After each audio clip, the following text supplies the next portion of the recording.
ওয়াক্ত সালাত আমরা এই জন্য আদায় করব, কেননা সালাত আদায় করলে মুসলমান আল্লাহর সাথে কথা বলা যায়। কথা বলেন ঠিক কিনা? কার সাথে কথা বলা যায়? আবার বলেন কার সাথে? বলেন পৃথিবীর মানুষ এই কথা জানার পর যেই কাজ করলে আল্লাহর সাথে কথা বলা যায়, বলেন দেখি এটা জানার পর আমরা কি সালাত ছেড়ে দেব নাকি? কথা বলেন ছাড়ব? ও মুসলমান, আমরা যখন বলি আলহামদুলিল্লাহি রাব্বিল আলামিন, প্রশংসা করলাম কার? আরো জোরে বলি কার? আমরা যখন আল্লাহর প্রশংসা করি, আল্লাহ তাআলা বলেন হামিদানে আবদি, বান্দারে গোলাম রে তোমরা আমার প্রশংসা করেছো। লিল্লাহি তাকবীর। প্রশংসা করলে সালাতের মাধ্যমে উত্তর দেন কে? আর জোরে বলি কে? আমরা যখন বলি আর রহমানির রহিম, আল্লাহ তাআলা তখন উত্তর দেয়। আল্লাহ বলেন আসনা আলা আবদি, আল্লাহ বলে বান্দারে তোমরা আমার বরত্ব প্রকাশ করেছো। আল্লাহু আকবার। আমরা যখন বলি মালিক ইয়াউমিদ্দিন, বিচার দিবসের মালিক, কথা বলেন ঠিক কিনা? দুনিয়ার বিচারকেরা ওই যে কালামানিক, কিছুদিন আগে এই দেশের আল্লামা দিলওয়ার হোসেন সাঈদীকে 13 সালের 28শে ফেব্রুয়ারি ফাঁসির রায় দিয়েছিল। এরপরে আবার যাবজ্জীবন কারাদণ্ড দিয়েছিল। কথা বলেন ঠিক কিনা? ওই যে কালামালিক, ওই যে কালামালিক, সেই গোলাম আজম থেকে শুরু করে আপনার অধ্যাপক গোলাম আজম থেকে শুরু করে মতিউর রহমান নিজামী থেকে শুরু করে প্রিয় ভাইয়েরা আমার মীর কাসেম আলী থেকে শুরু করে শাখা চৌধুরী পর্যন্ত ওই যে কালামানিক ফাঁসির কাস্টে ঝুলিয়েছে, বিচার করেছে। কথা বলেন ঠিক কিনা? ও শিখগঞ্জের মুসলমানেরা বলেন দেখি ওই কালামানিকেরও একজন বিচারক আছে কিনা? বিচার দিনের মালিক আমার রব, আমার আল্লাহ হাসরের মাঠে বিচার করবেন। কথা বলেন ঠিক কিনা? হাসরের মাঠে তো দূরের কথা, ওই কালামানিকের বিচার আল্লাহ দুনিয়াতেই করেছে। কথা বলেন ঠিক কিনা? কালামানিক ওই আপনার কলার পাতার উপরে শুয়ে আছে, একদম বর্ডারের ধারে। কোস্টগার্ড ধরেছে। কালামানিক বলতেছে ভাই অনেক কষ্ট করে এই পর্যন্ত এসেছি, 1 পুটলি টাকা আছে, 1 পুটলি টাকা তুমি নিয়ে নাও, আমাকে বর্ডারটা পার করে দাও, আরো টাকা দিব। বলেন কোস্টগার্ড কি ছেড়েছে? ধরে ধরে না, ধরলে রব। কথা বলো, ধরলে রব। কালামানিকের বিচার, কালামানিকের বিচি পর্যন্ত ছেড়েছে। কথা বলেন ঠিক কিনা? কথা কি বোঝা যায়? আমরা যখন বলি মালিক ইয়াউমিদ্দিন, আল্লাহ বলে মাজ্জাদানি আব্দি, ওরে আমার গোলাম তোমরা আমার শ্রেষ্ঠত্ব বর্ণনা করেছো। লিল্লাহি তাকবীর। উত্তর দেন কে? আমাদের প্রতিটি কথার উত্তর দেন কে? আমরা যখন বলি ইয়াকা না'বুদু ওয়া ইয়াকা নাস্তাঈন, আল্লাহ তোমারই ইবাদত করি, কেবলমাত্র শুধুমাত্র তোমারই ইবাদত করি, আর তোমার কাছে সাহায্য চাই। কথা বলেন ঠিক কিনা? কার কাছে সাহায্য চাই? কথা বলেন কার কাছে? বদনামিয়ার কাছে, বাবার কাছে? কথা আমার কি কথা বুঝতে পারছেন? দুনিয়ার কোনো বাবার কাছে না, দুনিয়ার কোনো প্রধানমন্ত্রীর কাছে না, দুনিয়ার কোনো হাসিনা মন্ত্রীর কাছে না। হাসতে হাসতে ফাঁসির কাছে চলে যাব, কিন্তু একমাত্র আমার আল্লাহ ছাড়া দুনিয়ার কারো কাছে আমরা সাহায্য চাই না। কথা বলেন ঠিক কিনা? আমরা যখন এই কথা বলি, আল্লাহ তাআলা বলেন হাজা বাইনি ওয়া বাইনা আবদি লিল্লাহি তাকবীর। আল্লাহ বলে গোলাম তোমরা আমার মাঝে আর আমি তোমাদের মাঝে। লিল্লাহি তাকবীর। ও যুবকেরা সোনামণিরা, বলো তো আমরা সালাতে সূরাতুল ফাতিহায় যা বলি ওই আমার আল্লাহ উত্তর দিয়ে দেয়, কথা বলো ঠিক কিনা? ওই আল্লাহ এখনো আছে না নাই? আরো জোরে বলে আছে না নাই? ওই আল্লাহ এখনো উত্তর দিবে কি দিবে না? 5 ওয়াক্ত সালাত আদায় করবো কারা? 2 হাত তুলে দেখাই তারা। লিল্লাহি তাকবীর, লিল্লাহি তাকবীর। আল্লাহ কবুল করুন, বলেন না আমিন। আজকে কোরআনের মাহফিল, কোরআনের মাদ্রাসা, এই কোরআনের দাওয়াত দেওয়ার জন্য আমাদের সবার প্রিয় শাইখ আল্লামা তারেক মনোয়ার সাহেব চলে এসেছেন, কথা বলেন ঠিক কিনা? এই কোরআনের দাওয়াত আমার নবী মুহাম্মদুর রাসূলুল্লাহ সাল্লাল্লাহু আলাইহি সাল্লাম তিনিও দিয়েছেন, কথা বলেন ঠিক কিনা? আল্লাহ নবী কোরআনের দাওয়াত দিয়েছেন।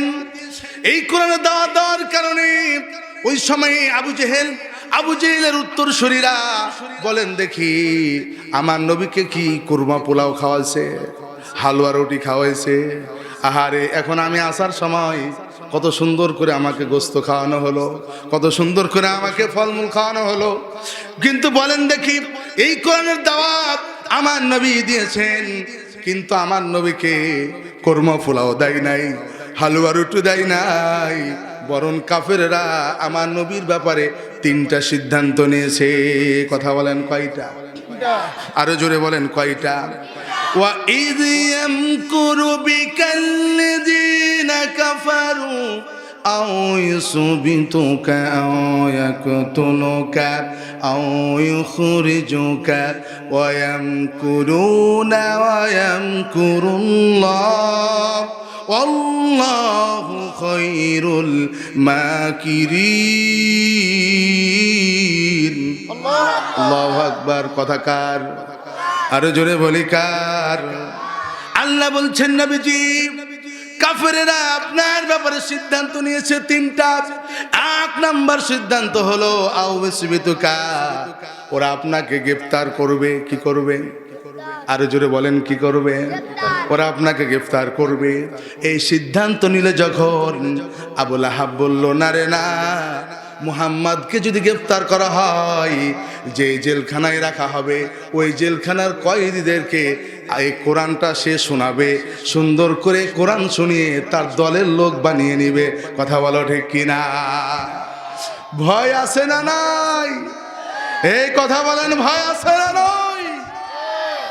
আমাদেরকে বলো যে মুলবি ধর্মীয় রাজনীতি করছে, কথা বলেন ঠিক কিনা? আমাদেরকে বলা হয় যে ধর্ম নিয়ে রাজনীতি, আমরা ধর্ম নিয়ে রাজনীতি করি না। এই দেশের আলেম ওলামা, 5 লক্ষ মসজিদ মাদ্রাসা, এই দেশের আলেম ওলামারা ধর্ম নিয়ে রাজনীতি করে না, আমরা ধর্মীয় রাজনীতি করি। কথা বলো ঠিক কিনা? যেই রাজনীতি আমার রাসূল করেছে, কথা বলেন ঠিক কিনা? যেই রাজনীতি আমার নবী করেছেন, যেই রাজনীতি সাহাবীরা করেছেন, তাবে আইমাই মুস্তাহিদিন করেছেন, যেই রাজনীতি আমার রাসূল মসজিদে নববীতে 10 বছর আল্লাহর কোরআন দিয়ে 16টি পার্লামেন্ট, আমার 16টি মন্ত্রণালয় আমার রাসূল চালিয়েছেন। কথা বলেন ঠিক কিনা? কয়টি? 16টা মন্ত্রণালয় আমার রাসূল মসজিদে নববীতে বসে আমার রাসূল 16টা মন্ত্রণালয় চালিয়েছে। কথা বলা ঠিক কিনা? আর আমাদেরকে বলা হয় মুলবি তুমি ধর্ম নিয়ে রাজনীতি করো। আমরা ধর্ম নিয়ে রাজনীতি করি না, আমরা ধর্মীয় রাজনীতি করি। কথা বলা ঠিক কিনা? যেই রাজনীতি আমার রাসূল করেছেন সেই রাজনীতি আমরা করি। আমরা কি রাজি আছি? কথা বলেন আছি কি নাই? প্রিয় ভাইরা আমার, কিন্তু আমরা তো দেখি এই দেশের আলেম ওলামারা ধর্ম নিয়ে রাজনীতি করে না, বরঞ্চ তোমরাই ধর্ম নিয়ে রাজনীতি করো। কথা বলেন ঠিক কিনা? সারা বছর খবর নাই, ভোট যখনই চলে আসে মাথায় টুপি দেয়, মাথায় পট্টি লাগায়। কথা বলেন ঠিক কিনা? আসরের নামাজ 3 বার আদায় করে। কথা বলেন ঠিক কিনা? এই তো কয়েকদিন আগে দেখলাম ডিসি সাহেবের কাছ থেকে ফর্ম তুললো। ফর্ম তোলার পর এবার দুয়ার আয়োজন করলো। কিসের আয়োজন? এই কথা বলো, কিসের আয়োজন? দুয়ার আয়োজন করলো। ফর্ম তোলার পর ডিসি সাহেবের কাছ থেকে দুয়ার আয়োজন করে দিল, সবাই দোয়া করলো। বলেন দেখি, আবু জেহেল দোয়া করেছিল, কথা বলেন ঠিক কিনা? আবু জেহেল দোয়া করেছিল বাইতুল্লাহর গিলাফ ধরে, কথা বলো ঠিক কিনা? আবু জেহেল দোয়া করেছিল বাইতুল্লাহর গিলাফ ধরে, বলেছিল রব মুহাম্মাদের বিপক্ষে যুদ্ধের জন্য যাচ্ছি, হকের পথে যে আছে তাকে বিজয় দিয়ে দিও। বলেন দেখি বিজয় দিয়েছেন কাকে? কথা বলেন কাকে? হকের পক্ষে ছিল মুহাম্মদ, হকের পক্ষে ছিল সাহাবীরা। তাই 313 জন সাহাবীকে বদরের মাঠে আল্লাহ বিজয় দিয়েছে, কথা বলো ঠিক কিনা? হ্যাঁ, আজও তোমরা যারা ধর্ম নিয়ে রাজনীতি করার চেষ্টা করো, নমিনেশন তোলার পর দুয়ার আয়োজন করো, মানুষদেরকে বুঝাও আমরা খুব ভালো মানুষ, কথা বলেন ঠিক কিনা? এই বাংলাদেশের মানুষ 18 কোটি মানুষ বুঝে গেছে এগুলো খাওয়ানো হতো 24 আগস্টের আগে, কথা বলো ঠিক কিনা? আর এলে চলে চলে, এইগুলা চলে না, কথা বলেন ঠিক কিনা? এই দেশের মানুষ বুঝে গেছে তোমরা বেটা মুনাফিক। এই মুনাফিকদের কার বাংলাদেশের মানুষ মেনে নেবে না, কথা বলো ঠিক কিনা? রাগ করছেন না তো? আল্লাহ পাক জানিয়ে দিলেন নবীজি প্রথম পদক্ষেপ হলো আপনাকে গ্রেফতার করবে, কিন্তু বলল না মুহাম্মদকে গ্রেফতার করলে জেলখানার কয়েদিদেরকে কোরআন শুনিয়ে তার দলে লোক বানিয়ে দিবে, কাজ করা যাবে না। তাহলে কি করতে হবে? আও ইখরিজুকা, দেশ থেকে তাড়িয়ে দিতে হবে। আছে না নাই? কথা বলেন আছে না নাই? আমরা কিছুদিন আগে দেখলাম মিজানুর রহমান আজহারিকে দেশ থেকে তাড়িয়ে দেওয়া হলো, 3.5 বছর দেশে আসতে পারে নাই, কথা বলেন ঠিক কিনা? এই কোরআনের পক্ষে যারা থাকবে, হকের পক্ষে যারা থাকবে, ইসলামের পক্ষে যারা থাকবে, তাদের একই অবস্থা হবে, কথা বলেন ঠিক কিনা? আবু লাহাব বলল না মুহাম্মদকে যদি দেশ থেকে তাড়িয়ে দেওয়া হয়, যেই দেশে যাবে ওই দেশের মানুষকে কোরআন শুনিয়ে তার দলের লোক বানিয়ে নিয়ে মক্কা বিজয় করবে, কথা বলেন ঠিক কিনা?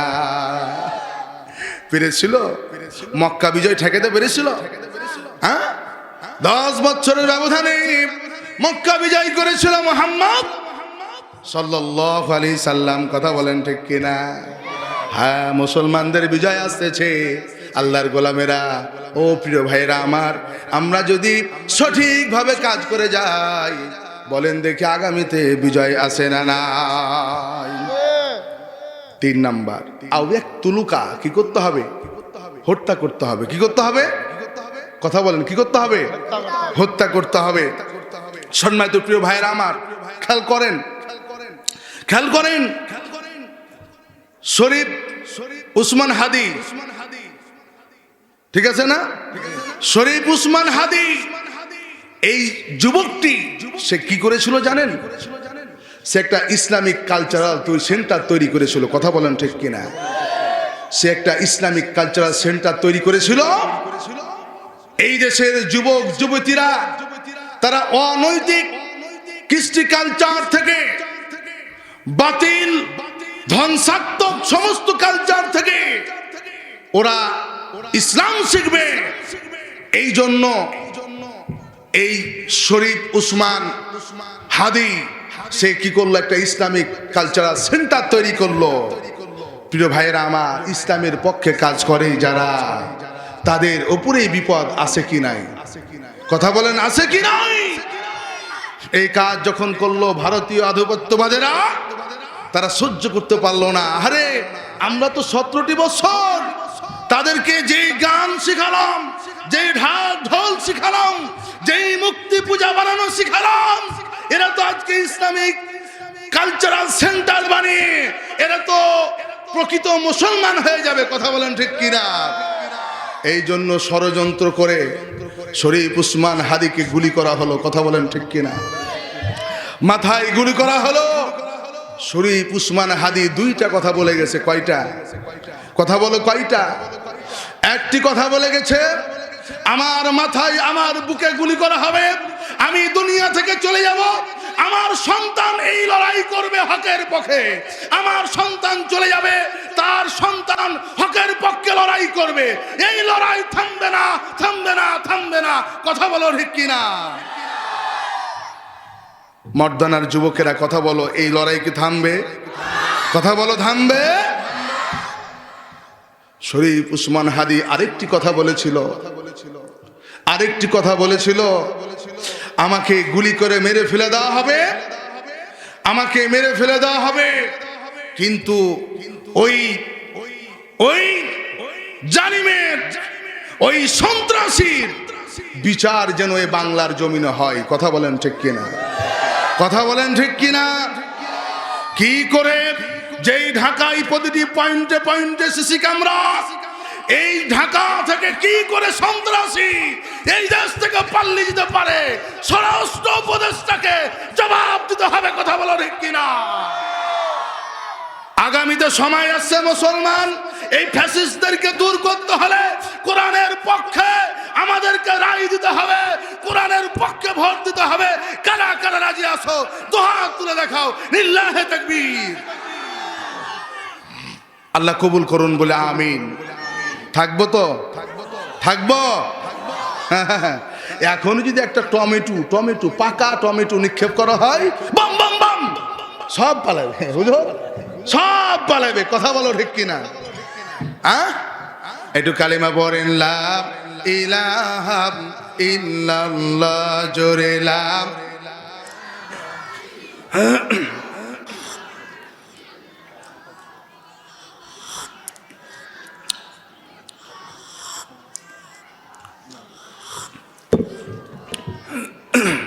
লা ইলাহা, আসমানের মালিক যে আল্লাহ, জমিনের মালিক সেই আল্লাহ। লা ইলাহা ইল্লাল্লাহ, জোরে লা ইলাহা ইল্লাল্লাহ, লা ইলাহা ইল্লাল্লাহু মুহাম্মাদুর রাসূলুল্লাহ সাল্লাল্লাহু আলাইহি ওয়াসাল্লাম। সম্মানিত প্রিয় ভাইরা আমার, সূরাতুস সফ থেকে 11 নম্বর আয়াতে কালিমা তেলাওয়াত করেছি। আল্লাহ তাআলা বলছেন, ইয়া আইয়ুহাল্লাযীনা আমানু হাল আদুল্লুকুম আলা তিজারাতিন তুনজিকুম মিন আযাবিন আলীম। আল্লাহু আকবার। আল্লাহ তাআলা বলছেন, হে ঈমানদারগণ, আমাদেরকে বলছেন, ও হে ঈমানদারগণ, আমি কি তোমাদেরকে এমন একটি ব্যবসার কথা বলে দিব না, এমন একটি ব্যবসার কথা বলে দিব না, যেই ব্যবসা করলে এই কঠিন যন্ত্রণাদায়ক জাহান্নামের শাস্তি থেকে বেঁচে যাবে। আমি কি তোমাদেরকে এমন একটা ব্যবসার কথা বলে দেব না, যেই ব্যবসাটা করলে কঠিন জাহান্নামের এই কঠিন আগুন থেকে, শাস্তি থেকে বেঁচে যাবে? বলেন তো সেই ব্যবসাটা কি? আমরা জানতে চাই না? কথা বলেন। দুনিয়াতে ব্যবসা করলে পুঁজি লাগে, লাগে কি লাগে না? পুঁজি ছাড়া কি ব্যবসা করা যায়? যে আল্লাহর সাথে ব্যবসা করলে জাহান্নামের আগুন থেকে বেঁচে যাব, আল্লাহর জান্নাতটা পেয়ে যাব। বলেন দেখি, এই ব্যবসা করতে গেলেও পুঁজির দরকার আছে কি না? কথা বলেন, আছে কি নাই? পুঁজি হলো দুইটা। কথা বলেন, কয়টা? আরো জোরে বলেন, কয়টা? তুমিনুনা বিল্লাহি ওয়া রাসূলিহি ওয়া তুজাহিদুনা ফি সাবিলিল্লাহ বিআমওয়ালিকুম ওয়া আনফুসিকুম যালিকুম খায়রুল লাকুম ইন কুনতুম তা'লামুন। আল্লাহ বলছে, বান্দারে, এই ব্যবসা করতে গেলে তুমিনুনা বিল্লাহি ওয়া রাসূলিহি, প্রথম যে কাজটা করতে হবে আল্লাহ এবং রাসূলের প্রতি ঈমান, অর্থাৎ মুসলমান হতে হবে। কথা বলেন ঠিক কিনা? আমরা যারা এখানে এসেছি বলেন আমরা সবাই ঈমানদার কিনা? কথা বলেন আমরা ঈমানদার কিনা? তাহলে আমরা ঈমান এনেছি। এখন এই ব্যবসা করতে গেলে পুঁজি লাগবে দুইটা, একটা হচ্ছে বিআমওয়ালিকুম আর একটা হচ্ছে ওয়ানফুসিকুম, একটা হচ্ছে জীবন দিতে হবে আর একটা হচ্ছে সম্পদ দিতে হবে ফি সাবিলিল্লাহ, আল্লাহর পথে। কথা বলেন ঠিক কিনা? কার পথে? কার পথে? আল্লাহর পথে। নিজের জীবন এবং সম্পদ, মাল, টাকা পয়সা এগুলো দিতে হবে কার পথে? কথা বলেন কার পথে? প্রিয় ভাইরা আমার, তাহলে এক নাম্বার হচ্ছে আপনার জীবন দিতে হবে। প্রিয় ভাইরা আমার, খেয়াল করেন, আল্লাহর নবী বদরের যুদ্ধ হবে রমজান, 17 রমজান। আল্লাহর নবী সাহাবীদেরকে বললেন, সাহাবীরা তোমরা রোজা ভেঙে ফেলো। সাহাবীরা ইতস্ত বোধ করলো, কি ব্যাপার রোজা ভাঙতে বলে, ব্যাপারটা কি? আল্লাহর নবী বুঝতে পারলেন সাহাবীরা ইতস্ত বোধ করতেছে। আল্লাহর নবী নিজে খেজুর খালেন, খেজুর খেয়ে আল্লাহর নবী নিজে আগে রোজা ভাঙলেন। সাহাবীরা সাথে সাথে রোজা ভেঙে দিল। আল্লাহর গোলামেরা বদরের প্রান্তরে রাসূল এবং সাহাবীরা চলে গেল, মুহাজ্জিরদেরকে প্রস্তুত করছেন। আল্লাহর নবী বদরের যুদ্ধের জন্য রেডি করছেন। এমন সময় মুআজ এবং মাজ দুইজন ছোট্ট ছোট্ট বালক চলে গেল।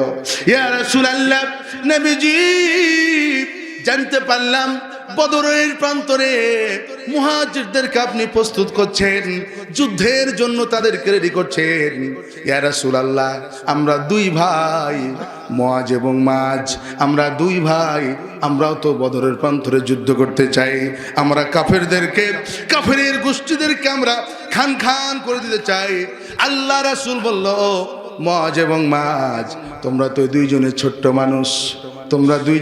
মানুষ, একজনের বয়স হলো 13 আর একজনের বয়স হলো 11। বলো কি করে তোমরা কি করে এই বড়দের সাথে তোমরা যুদ্ধ করবে?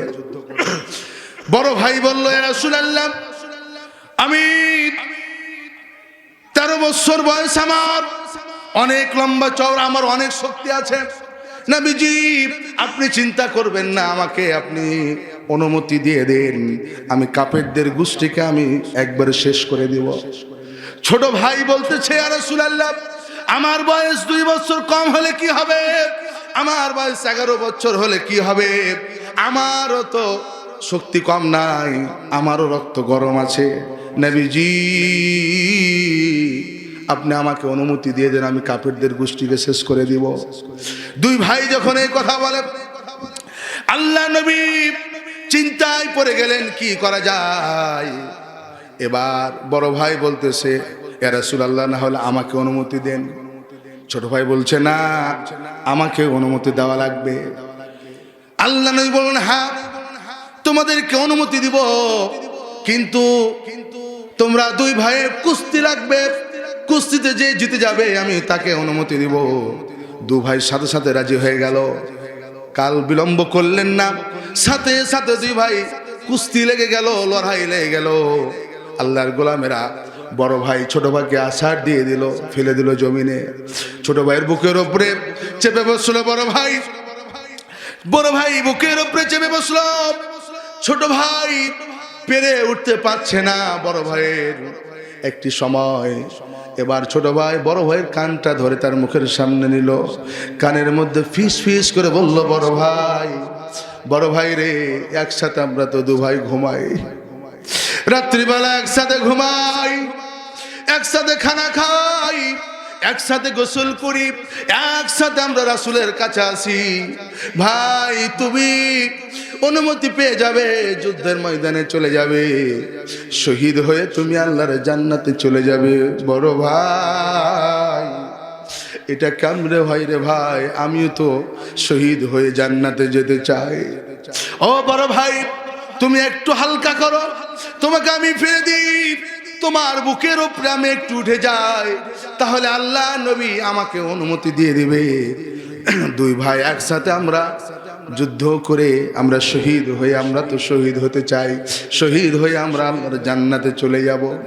প্রিয় ভাইরা আমার, এবার বড় ভাইকে ছোট ভাই ফেলে দিলেন। ছোট ভাই বড় ভাইয়ের বুকের উপরে উঠে গেল। প্রিয় ভাইরা আমার, দু ভাই কুস্তি করলো। আল্লাহ নবী বুঝে গেল এরা নাছোড়বান্দা, দু ভাইয়ের কাউকে বাদ দেওয়া যাবে না। এদেরকে দুই ভাইকে অনুমতি দিয়ে দিল। লিল্লাহি তাকবীর। আছে সেই ঈমান আছে আমাদের? কথা বলো, আছে? আর জোরে বলো, আছে সেই ঈমান? কথা বলো। সুন্নত নাই শুধু দাওয়াতের মেহমান, সুন্নত নয় শুধু খাওয়া শেষে মধুপান, আরো কিছু সুন্নাত আছে তুমি জানো কি? জানলেও জীবনে কখনো তা মানো কি? ঠিক কি না? মানতে চাই আমরা? কথা বলো, মানতে চাই? আরো কিছু সুন্নাত আছে তুমি জানো কি? জানলেও জীবনে কখনো তা মানো কি? সুন্নাত কোরআনে সমাজ বিনির্মাণে, বৈরী সকল পাপ মারিয়ে চলা। সুন্নাত দাতে দিনের পাশাপাশি, ইসলাম রক্ষায় হাতে তলোয়ার নেওয়া। লিল্লাহি তাকবীর। প্রয়োজনে তলোয়ার হাতে নিতে হবে। কথা বলো ঠিক কিনা? আগামীতে সময় আসবে, প্রয়োজনে 12 ফেব্রুয়ারিতে সময় আসবে, এদেশের সম্মতিগুলো রক্ষা করার জন্য প্রয়োজনে হাতে তলোয়ার নিতে হবে। কারা কারা রাজি আছো? শুধু হাত তুলে দেখাও। লিল্লাহি তাকবীর। সুন্নাত দাতে দিনের পাশাপাশি, ইসলাম রক্ষায় হাতে তলোয়ার নেয়া। সুন্নাত শুধু নয় নমনীয় আলাপন, আর সুন্নাত হলো হুঙ্কার গর্জন। সুন্নাত শুধু নয় পাগড়ি মাথায় দেওয়া, আর সুন্নাত হলো রাষ্ট্রনায়ক হওয়া। ঠিক কিনা? মহব্বতে তার সুদিনের সাথী তুমি, মহব্বতে তার সুদিনের সাথী তুমি, দুর্দিনেও তার পাশে থাকো কি? আরো কিছু সুন্নাত আছে তুমি জানো কি? জানলেও জীবনে কখনো তা মানো কি? লিল্লাহি তাকবীর। প্রিয় ভাইরা আমার, আল্লাহর নবী এই দুইজন সন্তানকে, ছোট্ট ছোট্ট বালককে আল্লাহ নবী অনুমতি দিয়ে দিলেন। বলেন না মারহাবা। প্রিয় ভাইরা আমার, উহুদের যুদ্ধ আরম্ভ হয়ে গেল। উহুদের যুদ্ধ আরম্ভ হয়ে গেল। হঠাৎ করে কে যেন ঘোষণা দিয়ে দিল, কুতিলা মুহাম্মদ, কুতিলা মুহাম্মদ, কুতিলা মুহাম্মদ। আল্লাহ নবী শহীদ হয়ে গেছেন, আল্লাহ নবী শেষ হয়ে গেছেন। কে যেন খবর দিয়ে দিল। বাসর ঘরে ছিল হযরতে হানজালা রাদিয়াল্লাহু তাআলা আনহু। হযরতে হানজালা বাসর ঘরে ছিল। হানজালা জানতে পারলো, তার কানের ভিতরে খবর চলে আসলো কুতিলা মুহাম্মদ। হানজালা থমকে দাঁড়ালো, মুহাম্মদ দুনিয়াতে নাই। হযরতে হানজালা রাদিয়াল্লাহু তাআলা আনহু মেনে পাচ্ছেন না। হযরতে হানজালা স্ত্রীকে বলছেন, প্রিয়তমা স্ত্রী, তোমার হাতে এখনো মেহেদি, বাসর রাত, আর আমি তোমাকে সময় দিতে পারবো না, কারণ আমি আল্লাহর আরশের নিচে জমিনের ওপরে আমার পিতামাতা তুমি প্রিয়তমা স্ত্রী, এমনকি আমার জীবনের চাইতো আমি যাকে বেশি ভালোবাসি সে হলো মুহাম্মদ সাল্লাল্লাহু আলাইহি সাল্লাম। কথা বলেন ঠিক কিনা? কে খবর দিয়ে দিল কুতিলা মুহাম্মদ, আমার নবী দুনিয়াতে বেঁচে নাই। ও প্রিয়তমা স্ত্রী, আমাকে বিদায় দিয়ে দাও, বিদায় দিয়ে দাও। আমি আর এক মুহূর্ত দেরি করতে চাই না, আমি ওই কাফেরদের গোষ্ঠীকে আমি শেষ করে দিতে চাই। কথা বলেন ঠিক কিনা? প্রিয় ভাইরা আমার, স্ত্রী বাসর রাত্রে কোনোভাবেই হযরত হানজালা রাদিয়াল্লাহু তাআলা আনহুকে কোনোভাবেই থামাতে পারছে না। শেষ পর্যন্ত তখন তিনি দুইখানা হাত আল্লাহ দরবারে তুললেন, বললেন আল্লাহ, আল্লাহ গো, আমার প্রাণপ্রিয়, আমার প্রিয়তমা স্বামী চলে যাবে এখন যুদ্ধের ময়দানে। আল্লাহ, তোমার কাছে আমি ফরিয়াদ করলাম, আমার স্বামীকে তুমি গাজী বানিয়ে আবার আমার কাছে যুদ্ধের মাঠ থেকে ফিরিয়ে দিও। আল্লাহু আকবার। এই দোয়া করেছে কে? তার স্ত্রী। স্ত্রী তো স্বামীকে ভালোবাসারই কথা। কথা বলেন ঠিক কিনা? সুখে দুঃখে সব সময় পাশে থাকে কে?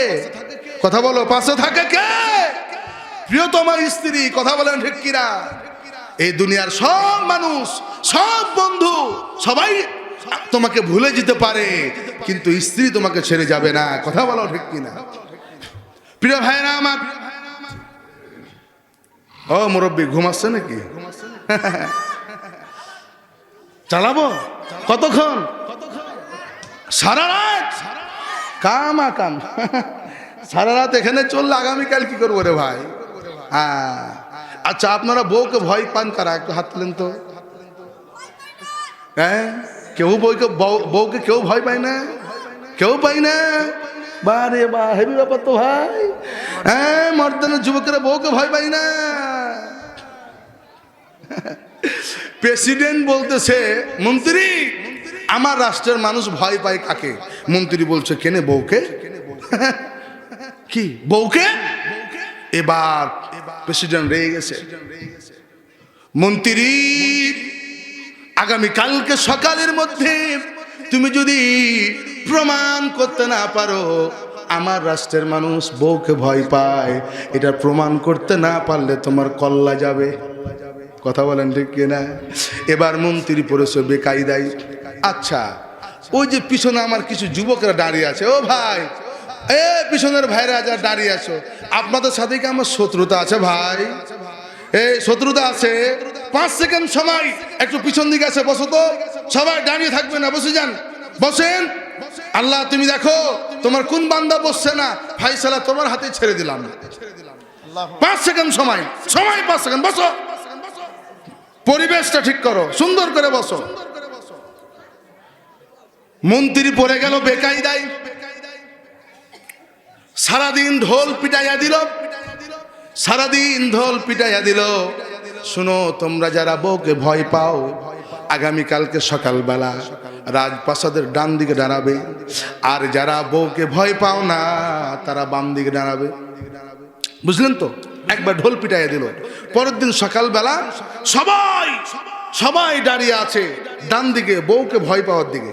সবাই, একজন মাত্র মানুষ বাম দিকে, যে বউকে ভয় পায় না। শরীরে কোনো মাংস নাই, কিছুই নাই, বাম হাত দিয়ে একটা ঠেলা মারলে পড়ে যাবে, এরকম একজন মানুষ দাঁড়িয়ে আছে বাম দিকে। মন্ত্রী তো বেকায়দায় পড়ে গেল। সবাই যখন বউকে ভয় পাওয়ার দলে, একলাই বেটা বাম দিকে, খবর তো খারাপ হয়ে যাবে, এই বেটার জন্যই তো আমি ধরা খেয়ে যাব। মন্ত্রী বলতেছে, ও ভাই, সবাই যখন বউকে ভয় পাওয়ার দলে, তুমি একাই কেন এই দিকে? এবার আল্লাহর গোলাম বলতে, মন্ত্রী, আমি বউকে ভয় পাই কি পাই না জানি না, কিন্তু আমি সকালবেলা যখন বাড়ি থেকে বের হলাম, আমার বউ বলেছে সবাই যেই দিকে থাকবে তুমি তার বিপরীত দিকে থাকবা। বুঝা যায়? মন্ত্রী প্রমাণ করে দিল যে ওই রাষ্ট্রে সবাই বউকে ভয় পাওয়ার দলে। কথা বলো ঠিক কিনা? মানে এই বেটাও বউকে ভয় পায়, বউ যাই বলেছে ঠিক তাই করেছে। কথা বলো ঠিক কিনা? হ্যাঁ, এখন তো হাসছেন। যদি পরীক্ষা না হয় তাহলে দেখা যাবে যে হ্যাঁ এখানে অনেকগুলা হাত উঠে যাবে যারা বউকে ভয় পায়। কথা বলো ঠিক কিনা? হ্যাঁ, কিন্তু আজকাল লজ্জা দেব না, ঠিক আছে না? যেই কথা বলছিলাম, যখনই এই দোয়া করেছে হানজালা রাদিয়াল্লাহু তাআলা আনহু, তরবারিটা নিয়ে তরবারির উল্টো পিঠে বউয়ের হাতে দিয়েছে আঘাত। কি আঘাত? মৃদু আঘাত করেছে। স্ত্রী কয় মারলা কেন? বলে তোমাকে মারি নাই, তুমি যে উল্টা দোয়া করেছো। কি দোয়া? আরে জোরে বলেন কি দোয়া? তুমি উল্টা দোয়া করেছো। তুমি দোয়া করেছো আমি যেন যুদ্ধের ময়দান থেকে গাজী হয়ে তোমার কাছে ফিরে আসি। কিন্তু ও আমার প্রিয়তমা স্ত্রী, আমি তো যুদ্ধের ময়দান থেকে ফিরে আসতে চাই না। আমি তো যুদ্ধের ময়দান থেকে ফিরে আসতে চাই না, কারণ আমার তো শাহাদাতের তামান্না, আমি তো শহীদ হতে চাই, আমি তো জীবন দিয়ে দিতে চাই। কথা বলেন ঠিক কিনা? আল্লাহর জান্নাতে যেতে চাই। তুমি এ দোয়া করলে কেন? হযরত হানজালা চলে গেল যুদ্ধের ময়দানে। তুমুল যুদ্ধ, কাফিরদেরকে এক এক করে শেষ করে দিচ্ছে। শেষ লগ্নে হানজালা কেমন করে আঘাত করলো, হানজালা দুনিয়া থেকে শহীদ হয়ে গেল। আল্লাহর গোলামেরা উহুদের ময়দানে ৭৭ জন শহীদ হয়ে গেল। এক এক করে লাশগুলো খুঁজতেছে। হযরত হানজালা লাশ খুঁজে পাওয়া যায় না। হঠাৎ করে পাহাড়ের পাদদেশে হানজালার লাশ খুঁজে পাওয়া গেল। প্রিয়তমা স্ত্রী চলে আসলো, ইয়া রাসূলুল্লাহ, নবীজি, ও নবী, আমি তো জানি আপনি আল্লাহ রাস্তায় যারা শহীদ হয়ে যায়, যারা জীবন দিয়ে দেয়, আপনি তো তাদেরকে গোসল দেন না। কিন্তু আমার হানজালা বাসর ঘর থেকেই চলে এসেছে, ফরজ গোসলটাও পর্যন্ত করে নাই। কারণ যখনই শুনেছে কুতিলা মুহাম্মদ, কুতিলা মুহাম্মদ, কুতিলা মুহাম্মদ, হানজালা সহ্য করতে পারে নাই। কারণ তার জীবনের চাইতেও আপনি নবী, আপনাকে বেশি ভালোবাসে। আমার হানজালা ফরজ গোসলটা পর্যন্ত করে নাই। নবীজি, আমার হানজালাকে কবরস্থ করার আগে আমার হানজালাকে ফরজ গোসল দিতে হবে। আল্লাহ বলে, জিবরাইল যা যা আমার নবীকে জানিয়ে দে, আমার হানজালা ফরজ গোসল আমি হাউজে কাউসারের জান্নাতের পানি দিয়ে আমি তাকে করিয়ে দিয়েছি। লিল্লাহি তাকবীর। ঈমানের পথে অবিচল থেকে আমার মরণ যেন হয়। প্রিয় ভাইরা আমার, তাহলে আল্লাহ বলছে, বান্দারে, আমি তোমাদেরকে এমন একটা ব্যবসার কথা বলে দিব না, যে ব্যবসা করলে আমার কঠিন জাহান্নামের শাস্তি থেকে বেঁচে যাবে। ব্যবসা হলো আল্লাহ এবং রাসূলের প্রতি ঈমান আনার পর জান এবং মাল দিয়ে আল্লাহর পথে সংগ্রাম করতে হবে। কথা বলো ঠিক কিনা? প্রিয় ভাইরা আমার, তাবুকের যুদ্ধের জন্য আল্লাহ নবী সাহাবীদেরকে বলল, সাহাবীরা যার যা আছে সব সম্পদগুলো দিয়ে দাও, তাবুকের যুদ্ধ হবে। প্রিয় ভাইরা আমার, সাহাবীরা একা করে সব সম্পদগুলো দিতে লাগলো। এমনকি মহিলারা নাকের দুল, কানের ফুল, হাতের সেই গলার হার, স্বর্ণের হার, এইগুলো মা বোনেরা খুলে খুলে দিতে লাগলো। আল্লাহর গোলামেরা, আল্লাহ রাসূলের সাহাবী নব মুসলিম হযরত আব্দুল্লাহ রাদিয়াল্লাহু তাআলা আনহু কাঁদতেছে, অজার নয়নে কাঁদতেছে। আল্লাহ নবী বলেন, এরে আব্দুল্লাহ, তুমি কাঁদো কেন, কাঁদো কেন? হযরত আব্দুল্লাহ বলে, ইয়া রাসূলুল্লাহ, আমি তো নব মুসলিম, সবেমাত্র ইসলাম গ্রহণ করেছি, আমার তো কিছুই নাই। সবাই তো অনেক টাকা পয়সা দান করে, অনেক সম্পদ দান করে, মহিলারা পর্যন্ত স্বর্ণের হার পর্যন্ত দিয়ে দেয়। ইয়া রাসূলুল্লাহ, আমি তো কিছুই দিতে পারছি না, এই জন্য আমি কাঁদতেছি। আল্লাহ নবী বলে, আব্দুল্লাহ রে, যাও যাও, তুমি একটু গাছের বাকলা নিয়ে এসো, ছাল নিয়ে এসো। হযরত আব্দুল্লাহ রাদিয়াল্লাহু তাআলা আনহু সেই গাছের ছাল নিয়ে আসলো। সেই গাছের ছাল হযরত আব্দুল্লাহর এই হাতে আল্লাহ রাসূল বেঁধে দিলেন এবং আল্লাহ রাসূল বললেন, আব্দুল্লাহ, আব্দুল্লাহ রে, তুমি চিন্তা করো না, চিন্তা করো না। তুমি যদি জ্বর হয়ে তুমি যদি জ্বর হয়েও মারা যাও আল্লাহ তোমাকে শহীদের মৃত্যু দান করে দিবে। লিল্লাহি তাকবীর, লিল্লাহি তাকবীর। প্রিয় ভাইরা আমার, সহিহ মুসলিম, আল্লাহর নবী মায়েদের প্যান্ডেলের পাশে চলে গেলেন। হযরত আবু হুরায়রা রাদিয়াল্লাহু তাআলা আনহু হাদিসটি বর্ণনা করছেন। আল্লাহর নবী মায়েদের প্যান্ডেলের পাশে গিয়ে বললেন, মা, ও মা গো, আমি নবী, আমাকে মেরাজে নিয়ে যাওয়া হলো। আমি জান্নাত দেখলাম, জাহান্নাম দেখলাম। জাহান্নামের মধ্যে দেখি মায়েদের সংখ্যাটাই বেশি। ও মা, আমার মায়ের জাতি, তোমরা যদি আল্লাহর জাহান্নাম থেকে বাঁচতে চাও তাহলে আল্লাহর পথে দান করে দাও। এই কথাটা আমার রাসূল কেবল বলেছে। হযরত আবু হুরায়রা রাদিয়াল্লাহু তাআলা আনহু বলেন, আমার গায়ের চাদরটা এইভাবে আমি মায়েদের প্যান্ডেলের পাশে ধরলাম। এক সেকেন্ড সময় নিল না আমার মায়ের জাতি, এক সেকেন্ড সময় নিল না। নাকের ফুল, কানের দুল, হাতের বালা, যার কাছে যা ছিল খুলে খুলে দিতে লাগলো। আর আমি আবু হুরায়রা আমার গায়ের চাদর দিয়ে সে দানগুলো গ্রহণ করে নিলাম। লিল্লাহি তাকবীর। বলেন দেখি, এরকম মা মর্দনা এলাকাতে আছে না নাই? আরো জোরে বলেন, আছে না নাই? আপনাদেরকে যদি আমি 10 মিনিট কষ্ট দিই, উঠাউঠি করবেন না তো ভাই? উঠাউঠি করবেন না তো? কারা কারা উঠবেন না? দুহাত তুলে দেখান। লিল্লাহি তাকবীর, লিল্লাহি তাকবীর, লিল্লাহি তাকবীর। আল্লাহ কবুল করুন, বলেন আমিন। আরো জোরে বলে আমিন।